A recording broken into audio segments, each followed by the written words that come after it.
Hi, it's time for another verb of the day. Today's verb is issue. And I want to thank one of the subscribers and regular viewers, Someone5, for making this particular suggestion. I'm sorry I don't know your sort of official name to offer a proper thank you, but I'm always grateful for the suggestions that viewers make. So let's begin our discussion of this verb by looking at some definitions. One way that you see or hear this verb issue used is to mean to supply or distribute something. Sometimes, as people begin to work for a new company or a new organization, they are given or they are supplied with a uniform, right? So we would say the company is issuing uniforms, right? They're supplying them for employees. A second way you'll hear issue used is to mean to formally announce, send out, or make something known. Many times you'll hear about sort of famous individuals, could be politicians or celebrities, issuing a statement. Particularly when there are controversies or other matters, they will make some type of formal announcement. A third way you hear issue used is to mean to put something on sale or to put something out for general use. The second part of the definition might help to think of the verb publish. So you'll hear this issue in connection to newspapers, magazines, and other sort of regularly occurring publications. But the first part, again, could be something a company is doing in terms of putting a new item or a new thing out for sale. You should know that issue is a regular verb. To make the progressive form of this verb, I need to drop the E before I add ing to form issuing. The past tense and participle forms of this verb can be made by just adding the letter D, since this verb already ends in an E. Our base verb, issue, ends in a vowel sound, and our vowel sounds are always voiced sounds. So this means that our past tense ending is going to just make a D sound, and we're not adding an extra syllable as we say it. So it should sound like this: issued, issued. Now, I do have one phrasal verb that has a slightly different meaning than what we've discussed to this point. The phrasal verb you might encounter is to issue from. So many times we're talking about something flowing, something oozing, something coming out of something else. An example of this might be, a wonderful smell is issuing from the kitchen. So here we're talking, I'm right, getting that sense that's flowing out of or coming out of the kitchen. Now let's continue using our verb of the day in a couple different verb tenses. Today we're going to practice the past progressive and the simple present. Let's start with the past progressive. Some teachers and some books will call this the past continuous, and that's fine. These two things mean the same thing: past progressive, past continuous. With this verb tense, we are describing an action that was ongoing in the past, right? So we're maybe talking about a period of time where a particular action was occurring and continuing, right? So that connects to the name of this verb tense.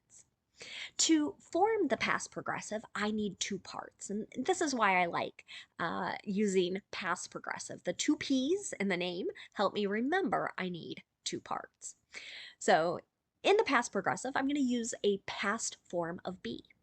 So if my subject is I, he, she, or it, I'll use was. But if my subject is you, we, or they, I'll use were. And then what comes after that past form of be is going to be the ing form of the verb. You can see that in my example here. The county was issuing warnings to motorists of possible delays. So this would go back to that announcing, making these delays known, publicly known. Now, if I want to make a negative past progressive sentence, what I'm going to do is, again, start with my subject, then I'll use a past form of be. Then I use not then the ing form. You can see that in the example. The officers weren't issuing tickets, just warnings, right? So here this might be that meaning of distributing something. Hopefully no one distributes a traffic ticket to you. Finally, we can make a yes or no question in the past progressive. To do that, we start with our past form of be, so was or were, whichever form matches our subject, and that subject comes next. And then we're going to use that ing form of the verb. Here's another example. Were the state's public health leaders issuing mandates during the last COVID surge? So again, this would go back to that meaning of an announcement here, kind of a formal thing that would be shared widely amongst the public. Now let's talk about the simple present. We use this verb tense to talk about our habits and routines. We also use it to discuss facts. In the affirmative simple present, we've got to pay attention to our subject. If our subject is I, you, we, or they, we're just going to use the base verb, so no special endings on the verb. But if our subject is he, she, or it, we've got to add an S to the end of the verb. Let's take a look at an example sentence. Judges regularly issue rulings. Right? So again, we're back a little bit to the formally announce, publicly announce, make things known meaning here. But we also can kind of connect this to distribute, right? To share this information widely. Now, you'll notice here, judges is plural, so this is like saying they. That's why you don't see any special endings on the end of my verb. Okay? Had it just been one judge might say the judge regularly issues, and I'd add an S there. Okay. Now let's look at making a negative simple present sentence. To do this, again, we need to pay attention to our subject. If our subject is I, you, we, or they, I'm going to use do, not, and then the base verb. You might also hear the contraction don't, and then the base verb. But if my subject is he, she, or it, I'm going to use does not, and then the base verb. Or you might hear the contraction doesn't, and the base verb. Notice I'm not adding an S to the end of either of these verbs. So I'm only adding the S in the affirmative with he, she, or it. An example sentence here might be, he doesn't often issue apologies. So here, someone is not saying I'm sorry to others in a habitual type of way. Finally, let's look at making a yes or no question in the simple present. To do this, we start with do or does, whichever form matches our subject, and that subject comes next. Then we use the base verb. So again, no S on the end of the verb in our yes or no questions. Here's an example. Does the organization issue a monthly newsletter? So here, this goes back to that meaning of publish. That's what we're talking about. Does this organization publish and share information in a monthly format? Now, let's take a moment to look at some words that are related to our verb issue. And the first word we're going to look at is just the noun form of this word. And the noun form of issue can have many different meanings. One way you'll hear it used is to just refer to an important topic or an important problem. Many times it's one that's being discussed or debated quite frequently. An example of this might be, we're having more discussions about the issue of climate change. Right? So climate change is a problem and is also an important topic for us to be considering, how we slow, if not stop, this change. But that's one way you'll hear this noun used. A second way you'll hear the noun issue used is to refer to really any types of problems or difficulties. Recently, I had a student text me during my online class. My student said, "Teacher, I'm having issues with Zoom." This was a perfect usage here. they're having problems using this particular software. They actually needed to run some updates for their particular computer, and then the problem was fixed. A third way you'll hear the noun issue used is to refer to the action of supplying or distributing some item. Again, it could be an item for use, it could be an item for sale, or some other kind of formal purpose. So, an example here: the latest issue of bonds will help the market. So, here we're talking about distributing this type of financial instrument.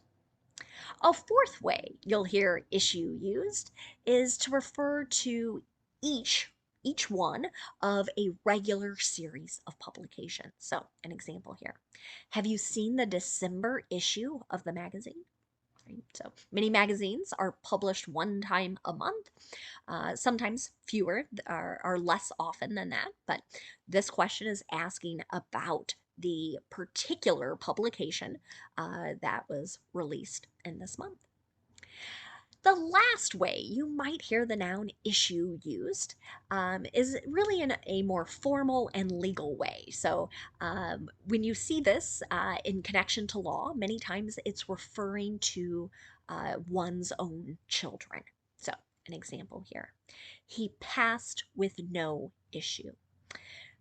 This sentence, while a little bit sad, is trying to convey the idea that someone died and did not have any living children, or did not have any children at that time. The next related word we're going to look at is the noun issuer. This can be a person or a company that supplies or distributes something. An example of this: Moody's Investor Services has withdrawn the ratings of 5 issuers. Now, this word issuer tends to get used quite a lot in connection to financial instruments related to investments, the stock market, etc. And that's what this sentence is trying to convey. So, this particular ratings institution that looks at kind of like how risky or how safe is a particular issue, looked at 5 in particular and were like, oh, no, no, no, this is not safe. So they withdrew their ratings. Now, let's take a look at a couple phrases you might encounter. The first phrase is at issue. People use this to note that something is under discussion or it is in dispute. An example of this: the amount of the payment is at issue. So maybe we have 2 people who are disagreeing about how much one is going to pay the other for something or for some service. You might see at issue used to describe that disagreement. Another phrase you might encounter is to take issue with something. So again, this suggests that you are disagreeing with someone, perhaps their actions or their words, or perhaps you're also challenging something they have said or done. An example of this: I take issue with the way you have spoken to our customers. So, in this sentence, perhaps a supervisor is talking to a staff member and they're saying, I disagree with how you're doing this. And likely, what's going to follow next is, this is how I want you to communicate. This is how I want you to speak to customers. And if that person's behavior doesn't change, they might not have a job for very much longer. Thanks again for this wonderful suggestion, the viewer Someone5, and I appreciate everyone who's made it to the end and watched along with me. I hope you all have a great day.